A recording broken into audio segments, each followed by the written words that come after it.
This is going to be that part 3 of Rage. Like I said, the story of Moses, how our lives intertwine with Moses so much, And I was talking about increase. Increase comes from taking charge of things. Hear what I'm saying on this. Increase comes when you take charge of things. Being a leader, okay? Being a leader when it's okay. Increase. Okay, let me see if I can just break this down. Increase comes when you start taking taking charge of things. Being a leader, okay, will scare you sometimes. When you being a leader, sometimes it'll scare you. It'll scare the things of the world. Okay, I'm trying to see if I can say this a little bit better. Sometimes when God gives you increase, it's very scary. Okay, and the things of the world can get scary. Okay, it will scare you when increase comes, when you have to take charge. How many times have you had to take charge of a situation? Okay, but you didn't know how the outcome was going to be. And it gets scary because you don't know how the outcome is going to be. But you're a leader and you have to take charge of this situation. It's like in school. Okay, when these kids get in fights and everything else and whatnot, or shooting comes up, somebody has to take charge. You don't know what the outcome is going to be, but somebody has to take charge and be the leader. Okay, that's what a leader does. Take charge of things. Okay, and sometimes taking charge of things and getting your increase is the scariest thing in the world. But that's the thing of being a leader. I cannot manage your life with my opinions. Hear what I'm saying, babe. Hear what I'm saying to this on this one. I cannot manage your life with my opinion. See, my opinion is my opinion. I can't, and I see it all the time. People trying to always manage somebody's life with their opinion. And you can't. You can't manage somebody's life with their opinion, with your opinion. You just can't do it. But we see it happen every day. People will always leave under the wrong management. And how many times have we seen that happen? I've seen people leave good jobs, making good money, people leaving good companies because of wrong management. When you got the wrong management will run good people away from that position, from that job. And I see it all the time. I know people that's in a bad situation under bad management, and they leave and go to sometimes a less paying job, sometimes a job that's not as glamorous as the one they's at because wrong management. So they leave, okay, because of wrong management. You can only lead me, but you cannot manage me. Hear what I'm going to say this again. You can only lead me, but you can't manage me. See, if you're a good leader, I'm going to follow you. But you can't manage my life. You can't sit up here and try to manage my life. God never gave you that power to manage my life. That's why relationships, marriages fail. Hear what I'm saying on this. This is why relationships and marriages and stuff like that fail. Okay? Because someone is trying to manage that person. And we see it all the time in relationships. We see it all the time in marriages. And somebody's always trying to manage. You always got a husband trying to manage their wife. The wife trying to manage their husband. Trying to tell them what to do, how to do it, and where to go, what to do, what not to wear. That's managing a person. Okay? And do you really want someone to run over you like that?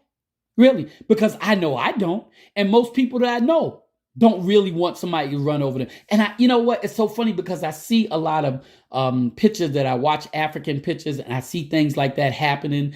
I see it in real life. And it's so funny that some of these pictures I look at is like dedicated in real life because I see people trying to run over people.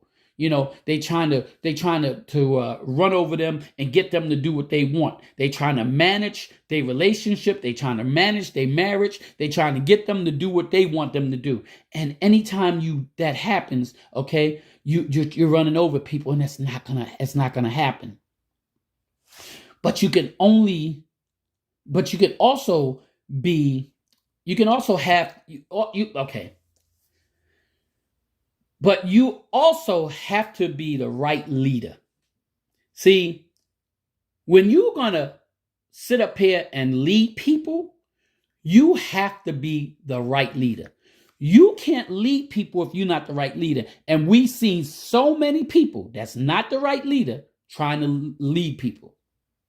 Because sometimes God will not tell you what direction he is taking you to. Hear what I'm saying on this? Sometimes when God has you as a leader, just like he did Moses, sometimes God will not tell you, okay, what direction he's taking you to. Because when they was in the wilderness, God just told them to pick up and move. He didn't say what direction they was, he didn't tell Moses what direction he was taking them to or whatever. He just told them they was going to the promised land, but he didn't tell them what direction, okay? God will not tell you what's on the other side. See, you get at your peak and you get close to your destiny on what God has for you, but God is not going to tell you what's on the other side. This is where we fall short sometimes because we get impatient on where God has us, but you don't know right over that mountain, God has your promised land. God has your milk and honey. God has what you want. But yet and still, we get impatient because we don't know where God is taking us. And we have to let God lead us. And especially if you're going to be a leader leading people, sometimes God is not going to show you what's on the other side. You have to trust in God enough to know that God is not going to let anything bad happen to you, that God has this under control. God is not always going to tell you what's on the other side. God will move you on faith. See, you have to have faith when it comes to dealing with God. Because God, like I said, God is not going to tell you sometimes. God is not going to show you. Sometimes you just have to operate on faith. Sometimes you have to have enough faith in God. And that's the faith of a mustard seed, God said. That you have enough faith in God that you know that what's on the other side of that mountain and whatnot is your promised land, is your milk and honey, is your destination where God wants you to have. But you have to have that faith. And if you don't, you're going to sit up here and contradict God. And when you start contradicting God, you're going to contradict yourself. Because if you can't trust in God, how can you trust your own self? Okay? Increase is when God tells you to move without knowing where God is taking you to. I just got finished saying that. Your increase comes when God is telling you to move without telling you or without you knowing where God is taking you to. See, and that's what I keep saying. If you want the increase, but sometimes God is not going to tell you where he's taking you to. Right now, we are being stretched by God. And if you look around, you can tell so much about how God is stretching us. You know, man, people are being stretched right now. We really are. And people will get very uncomfortable when they are being stretched by God. Hear what I'm saying this. And we all know this. People get very uncomfortable when they're being stretched by God. See, God is going to stretch you. But people get very uncomfortable when they're being stretched. People don't like being stretched. People like to be in a comfort zone. And when God starts stretching you, you start doing all kinds of crazy stuff when God starts stretching you. Instead of just letting God stretch you, instead of just taking what God and say, you know what, Father, you're stretching me for a reason. You got something better for me. This is why I'm being stretched. This is why I'm going through something, because you're stretching me. You're making me a better person. You're taking that metal against metal and sharpening it and making it better. That's what God does. But yet and still people get very uncomfortable when they're being stretched. Stop asking God to make things like it was. You know, you always want to go back to like it was. Well, those like it was days is over with. God is not trying to take you back. Isn't it funny that the Israelites, after God took them out of Egypt and away from Pharaoh, and they started getting in the wilderness following Moses, all of a sudden now they started murmuring and complaining. Now they want to go back to where they came from, where they were slaves.